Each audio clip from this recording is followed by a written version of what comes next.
नमस्कार, स्वागत है आपका। मैं हूं आपके साथ सपना दीपक मदेशिया। बुलेटिन का आगाज करेंगे। केंद्रीय गृह मंत्री और सहकारिता मंत्री अमित शाह ने एक ट्वीट किया है और नई दिल्ली में अपने आवास पर छत्तीसगढ़ के नक्सली हिंसा पीड़ितों से बातचीत की है।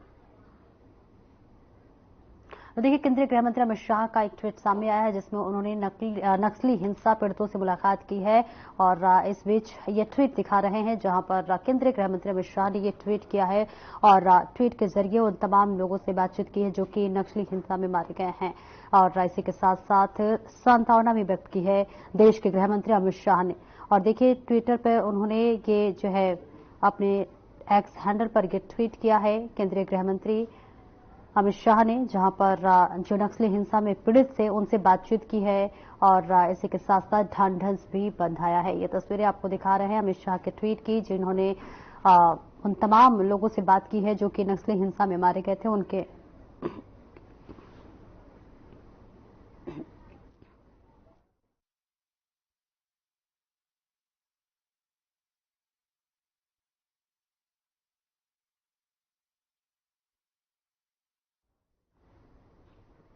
और वहीं केंद्रीय गृह मंत्री अमित शाह ने दिल्ली में छत्तीसगढ़ के नक्सल हिंसा पीड़ितों से मुलाकात कर बातचीत की है। तो वह इस दौरान उन्होंने कहा कि हम नक्सलवाद को खत्म करेंगे।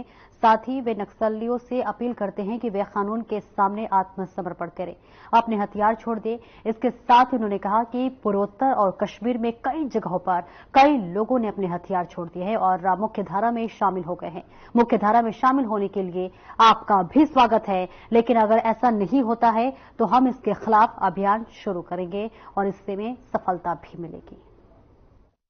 हम लोग 12 मार्च 2014 को दोनों भाई बाजार गए थे। बाजार स्थल में अज्ञात नक्सलियों ने हमें मुखबिरी के संदेह में आकर के हमारे ऊपर घटना को अंजाम दिया, जिसमें हमारे बैठे स्थान पर ही 3 फायर किए, जिसमें 2 गोली मेरे भाई के पीठ में लगा सीने पर और तीसरा गोली उसके कोहनी में लग करके मेरे जांग को छलनी करते हुए निकल गया। और गोली लगने के पश्चात दोनों भाई अलग अलग दिशाओं में हम लोग जान को बचाने के लिए भागे। मैं कुछ दूर दौड़ पाया, भाई ज्यादा दूर नहीं दौड़ पाया और एक दुकान के सामने जाकर गिर गया।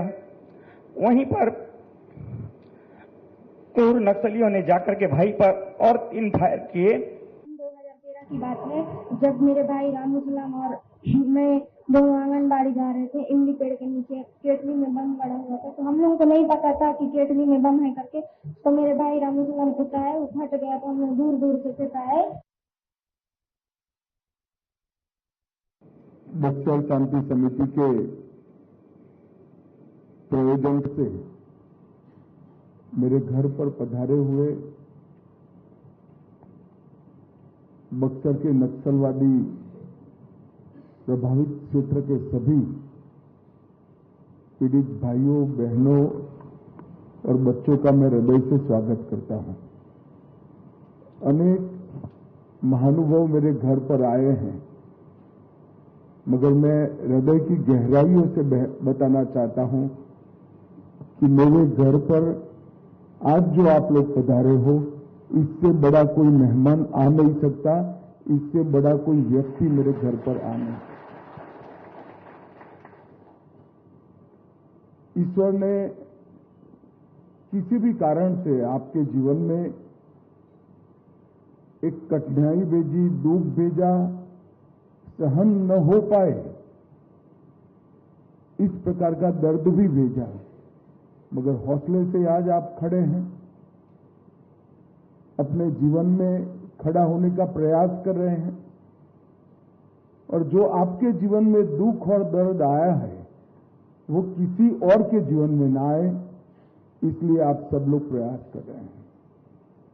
साथ अर्थ में पूरे देश और गृह मंत्रालय की ओर से आपका ये उत्साह, हौसला और आने वाले दिनों में बस्तर को शांत करने के लिए आपका जो अभियान है, इसको मैं मनपूर्वक हाथ जोड़कर प्रणाम करता हूं, इसका स्वागत करता हूं। मुझे पूरा विश्वास है कि विचारधारा के नाम पर जो लोग हथियार उठाकर समाज में निर्दोष लोगों को हत्याएं कर रहे हैं, नुकसान कर रहे हैं, वो सभी लोगों का दर्द जो आपके माध्यम से आज दिल्ली के गलियारों में आया है, कई सारे आंख होते हुए भी आंख से अंधे और कान होते हुए भी कान से बहरे लोगों के आंख और कान खोलने का काम करेगा। उनको हाथ में हथियार लेकर घूमते हुए लोगों का मानव अधिकार तो दिखता है, परंतु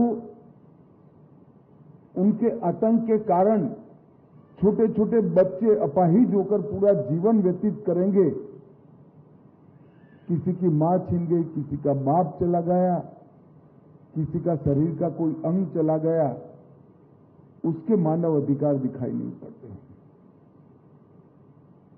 खैर, आपका प्रयास निश्चित रूप से परिणाम लाएगा और मैं कल ही मेरे सभी प्रयास कर आपकी ये फिल्म, आपके साथ मेरी ये मुलाकात और आपका दर्द पूरे भारत देश के साथ मेरे सोशल मीडिया अकाउंट से साझा करूंगा। ऐसा मैंने यहां बैठकर मेरे मन में निर्णय किया है। भाइयों बहनों, जब आप आए हैं तब मैं आपको आश्वस्त भी करना चाहता हूं कि गृह मंत्रालय का काम है समग्र भारत के अंदर कानून का राज प्रस्थापित हो, राज्य सरकारों को साथ में रखकर देश की आंतरिक सुरक्षा को हम सुनिश्चित करें और नक्सलवाद किसी भी प्रकार से न मानवता के लिए हितकारक है, न देश की आंतरिक सुरक्षा के अनुकूल है। अतः नरेंद्र मोदी जी ने तय किया है कि इस नक्सलवाद को और नक्सलवाद के विचार को, दोनों को मूल समेत हम इस देश से उखाड़कर फेंक देंगे और शांति को प्रस्तावित करेंगे। छत्तीसगढ़ की तरह कई सारे राज्यों में एक जमाने में नक्सलवाद ने पैर पसारे थे।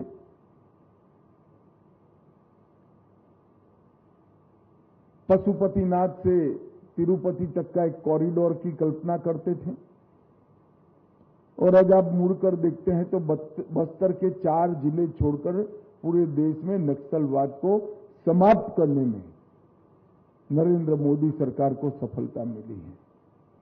और मैं आपके प्रदेश में कहकर आया हूं, 31/3/2026 के दिन को नक्सलवाद को इस देश से आखिरी सलाम करने का समय सुनिश्चित कर दिया गया है। मैं विश्वास दिलाता हूं कि उसके पहले नक्सलवाद को समाप्त कर देंगे।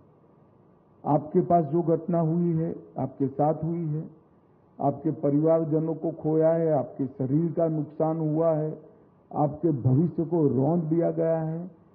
मैं ईश्वर नहीं हूं, मैं इसको वापस नहीं दिला सकता, परंतु हम इतना प्रयास जरूर करेंगे कि आगे पर इस प्रकार के निर्दोष लोगों के जीवन में ऐसी कोई आपदा न आए, इस प्रकार की कठिनाई न आए। और आज आप लोग आए हैं, आप दिल्ली में अलग अलग जगह पे जाकर प्रेस, मीडिया, एक्टिविस्ट सभी को मिलने वाले हैं। अच्छा ही किया, मेरा टाइम मांगा। मैं मानता हूं उनकी संवेदना भी आपके लिए जगेगी, मगर उनकी जगह न जगह भारत सरकार का गृह मंत्रालय भी अब तक जो आपके लिए योजनाएं बनी हैं, इस सारी योजनाओं को संरक्षित करते हुए भारत सरकार और छत्तीसगढ़ सरकार की सारी योजनाओं को संरक्षित करते हुए आपके समग्र विकास का, आपके परिवार के समग्र विकास का एक बहुत अच्छा योजना लेकर हम ये 3 महीने में ही आपके साथ आएंगे, जिससे आपका जीवन बड़ा सरलता के साथ जा सके और आपके जीवन में आपको इसका मदद मिले। छत्तीसगढ़ सरकार ने एक विशेष मदद मांगी थी, प्रधानमंत्री आवास योजना की, शौचालय की, बिजली वाले घर की। ये सारी योजना को प्रधानमंत्री जी ने गत कैबिनेट में ही अप्रूव कर दिया है और अब छत्तीसगढ़ सरकार के माध्यम से ये सारी योजनाएं आप पर पहुंचेंगी। परंतु आपका जीवन सम्मान के साथ जाए, सुचारू रूप से जाए, इसके लिए आपको क्या मेडिकल सहायता मिल सकती है, रोजगारी के लिए क्या सहायता मिल सकती है, कौन सी योजना के साथ आपको जोड़ा जा सकता है। भारत सरकार का गृह मंत्रालय का नक्सल प्रभावित क्षेत्रों की चिंता करने वाला विभाग इसको अच्छे से देखेगा। एक डिटेल योजना बनाकर हम राज्य सरकार को साथ में लेकर न केवल बस्तर, देश भर में नक्सलवाद के कारण जिन जिन लोगों का नुकसान हुआ है इसके प्रति हमारी संवेदना भी जताएंगे और एक प्रकार से जो हाथ में हथियार लेकर मैदान में उतरे हों उनको एक संदेश भी देंगे कि मारने वाले से बचाने वाला बड़ा होता है, जिसके साथ ईश्वर की कृपा होती है, इसको कोई कुछ नहीं कर सकता। नक्सलवाद ने कितने सारे लोगों के जीवन को उजाड़ा है।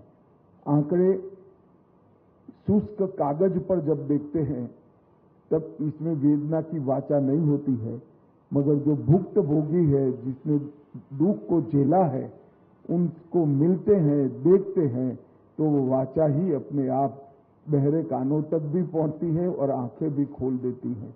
आज आप सभी लोग आए हैं, आपका हृदय से स्वागत है और आपके भविष्य के बेहतर जीवन के लिए निश्चित रूप से छत्तीसगढ़ सरकार और केंद्र सरकार दोनों एक कार्यक्रम लेकर आएंगे और हम इसको आगे बढ़ाएंगे। मैं फिर से एक बार आपको आश्वस्त कर जाता हूं कि अगले सही 1-1.25 साल के अंदर हम नक्सलवाद को समाप्त कर देंगे और अपील भी करता हूं कि आप कानून के सामने आत्मसमर्पण करिए, हथियार छोड़ दीजिए, अपने आप को सरेंडर करिए।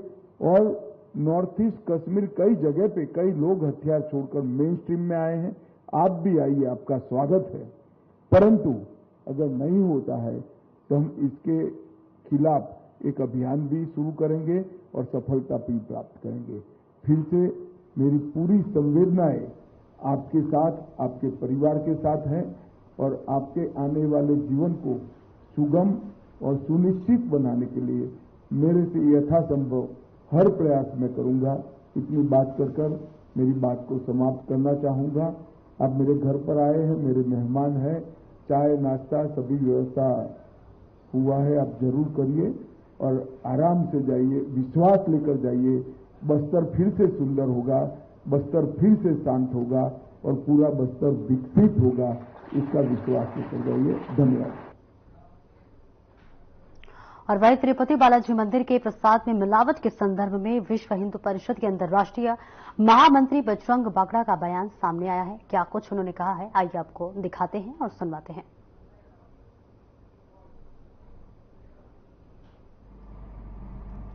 सबसे अधिक पवित्रतम और सबसे अधिक तीर्थयात्रियों द्वारा पूजित तीर्थस्थल तिरुपति के मंदिर में भक्तों को बांटे जाने वाले प्रसाद में जिस प्रकार से अपवित्र पदार्थों के शामिल करने की सूचना मिली है, पूरा हिंदू समाज इससे बड़ा व्यथित है, बहुत आहत है।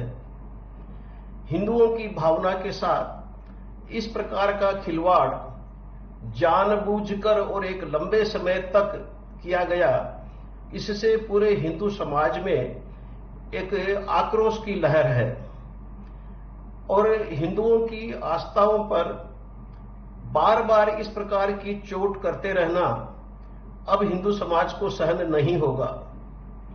विश्व हिंदू परिषद यह पुरजोर मांग करती है कि भगवान तिरुपति के मंदिर के प्रसाद में जिस प्रकार की सूचनाएं आ रही हैं कि उसमें विभिन्न जानवरों का मांस सम्मिलित किया जाता था, यह बहुत ही घृणित कार्य है और असहनीय है। हम मांग करते हैं कि इस घटना की एक पूरी तरह से निष्पक्ष जांच होनी चाहिए और न सिर्फ इस प्रकार के घृणित और कुकृत्यों पर रोक लगनी चाहिए, बल्कि जो व्यक्ति या अधिकारी इस प्रकार के निर्णय लेने और उनको क्रियान्वित करने के लिए जिम्मेदार हैं, उत्तरदायी हैं, उनके विरुद्ध आपराधिक कार्रवाई करनी चाहिए और उनको सजा होनी चाहिए।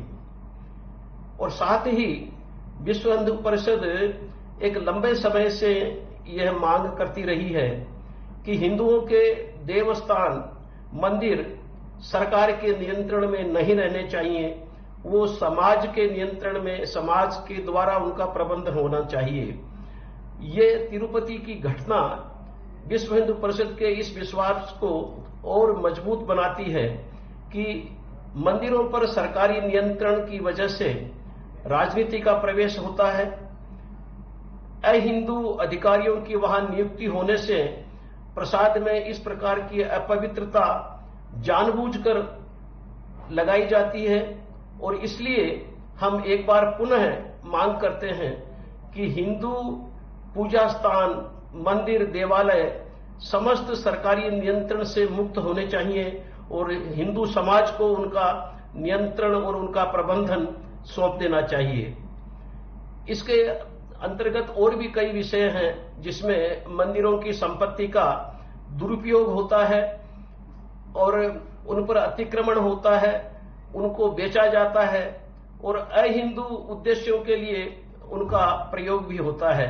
तो वो सब विषय तो अभी हैं ही, परंतु तिरुपति की इस घटना ने हमारे इस विश्वास को और अधिक मजबूत किया है कि मंदिरों पर सरकार का या सरकारी अधिकारियों का किसी प्रकार का नियंत्रण नहीं होना चाहिए, जिससे हिंदू मंदिरों में पूजा अर्चना की व्यवस्था सुव्यवस्थित रहे और हिंदू तीर्थयात्रियों की श्रद्धा को किसी प्रकार की ठेस नहीं लगे। और हमें विश्वास है कि इस विषय की गंभीरता को देखते हुए आंध्र प्रदेश की राज्य सरकार और भारत की केंद्र सरकार दोनों इस विषय को गंभीरता से लेंगे और लेकर इस पर एक उचित प्रकार की जांच करके और अधिकारियों को दंडित करने का पूरा प्रयास करेंगे। और साथ ही इस घटना पर या इस प्रकार की अन्य घटनाओं पर अन्य देवालयों में ये सुनिश्चित करें जो अभी भी सरकार के नियंत्रण में है कि पूजा या प्रसाद में किसी भी प्रकार की अपवित्रता नहीं आने पाए।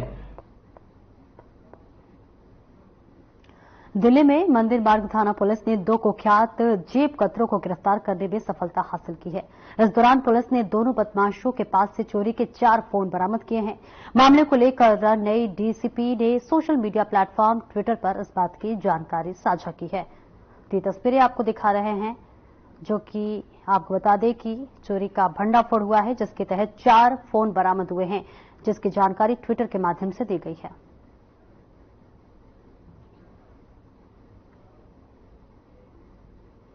और वहीं बीजेपी के राष्ट्रीय अध्यक्ष जेपी नड्डा ने प्रेस कॉन्फ्रेंस की है, जिसमें उन्होंने नई सरकार के 100 दिन की उपलब्धियों के बारे में चर्चा की है। मैडम सलीला श्रीवास्तव जी और यहां उपस्थित हमारे मीडिया के सभी वरिष्ठ पत्रकार बंधु, आप सब जानते हैं कि यह 100 डेज ऑफ मोदी 3.0 इस पर हेल्थ सेक्टर के बारे में आप सबसे चर्चा करने के लिए मैं और मेरे साथी आए हैं। सबसे पहली बात तो यह है कि जो हमें समझने की है कि मैं कई बार इस बात को बोलता भी हूं कि prime minister Modi has changed the political culture of the country. और जब मैं वो कहता हूं तो मैं राजनीतिक संस्कृति की बात करता हूं। एक तरफ वो पॉलिटिकल पार्टीज पावर में रही लंबे समय तक, those who divided the society and they played the politics of vote bank politics. और वोट बैंक पॉलिटिक्स में डिविजिव पॉलिटिक्स के साथ सोसाइटी डिवाइडेड रहे और उनको सत्ता में आने का सौभाग्य मिलता रहे, इसके लिए वो प्रयासरत रहते हैं। But when prime minister Modi came to power, this is Modi 3.0, तीसरी बार लगातार प्रधानमंत्री मोदी जी बने हैं, तो हमारी पॉलिटिक्स की जो जिस राजनीति की संस्कृति या पॉलिटिकल कल्चर है वो क्या परिवर्तन हुआ है, वो है politics of performance, politics of accountability, politics of delivery, politics of last mile delivery, और उसके साथ साथ रिपोर्ट कार्ड पॉलिटिक्स, यानी रिपोर्ट कार्ड की राजनीति। Have you ever seen any government giving 100 days का के बारे में अपना एजेंडा बताया कि उन्होंने कुछ किया? लेकिन यस, यहां पर हम पब्लिकली खुद ही बोलते हैं, we will come to the people and through you we will reach the people, और हम बताना चाहेंगे कि 100 दिनों में हमने क्या किया। अब अगर मैं बात करूं तो आज लगभग 15 लाख करोड़ रुपए का इन्वेस्टमेंट पिछले 100 दिनों के अंदर हो चुका है, 15 लाख करोड़ रुपीस का।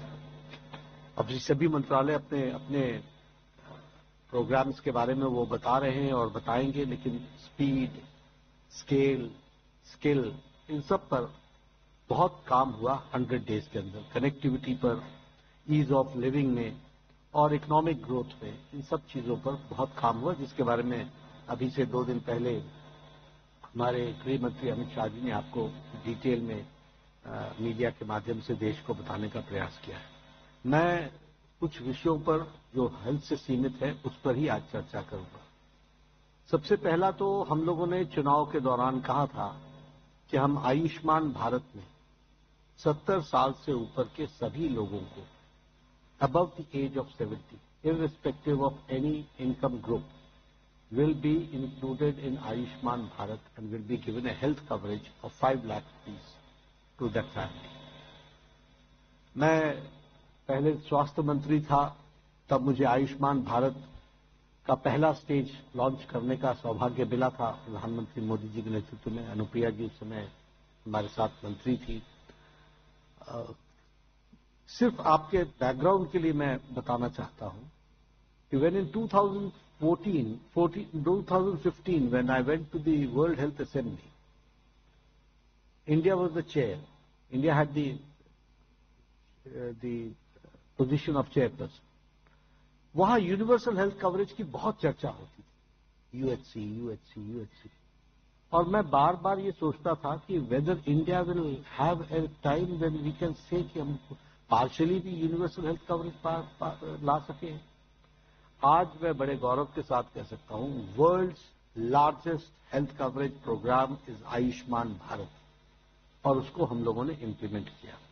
उस समय 10 करोड़ 74 लाख परिवार थे, 10 करोड़ 74 लाख फैमिलीज थे, जो डिकेडल ग्रोथ के कारण उस समय वो 40% पॉपुलेशन था। उसी को जब वो डिकेडल ग्रोथ हुआ तो उसके साथ उन फैमिलीज को हम लोगों ने 12 लाख, और 12 लाख फैमिलीज में फिर हमने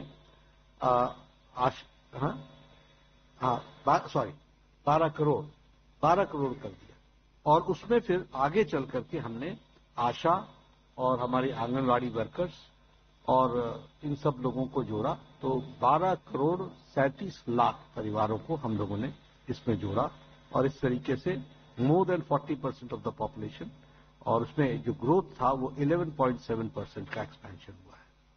अभी जो 11 तारीख की सितंबर में जो कैबिनेट हुई, उसमें प्रधानमंत्री मोदी जी के नेतृत्व में चेयरमैनशिप में आयुष्मान भारत में सभी बुजुर्गों को, irrespective of any income group, all have been included in Ayushman Bharat above the age of 70। तो ये पहला काम 100 दिनों के अंदर जो हुआ, बड़ा काम। मैं छोटे प्रोग्राम्स की बात नहीं कर रहा हूं, मैं बड़े प्रोग्राम्स के बारे में आपको बता रहा हूं। इसमें नो इनकम बार है, 70 ईयर्स से ऊपर के लोग होंगे, ये बेनिफिशियरीज होंगे। 4.5 crore families are to be added, have been added, which amounts to 6 crore people. 6 crore लोगों को और जोड़ा जाएगा, और सीनियर सिटीजन्स को, और उनको 5 लाख रुपए का फैमिली बेसिस पे उनको हेल्थ कवर दिया जाएगा। इसमें एक बात और समझने की है, those families who are covered under Ayushman Bharat, जो वो 12 करोड़ 37 लाख परिवार जो कवर्ड है, उनके घर में भी 5 लाख रुपीज का टॉपअप मिले। They will be also given 5 lakh rupees का कवर। और उनको। और फिलहाल इस बुलेटिन में इतना ही। दीजिए इजाजत। नमस्कार।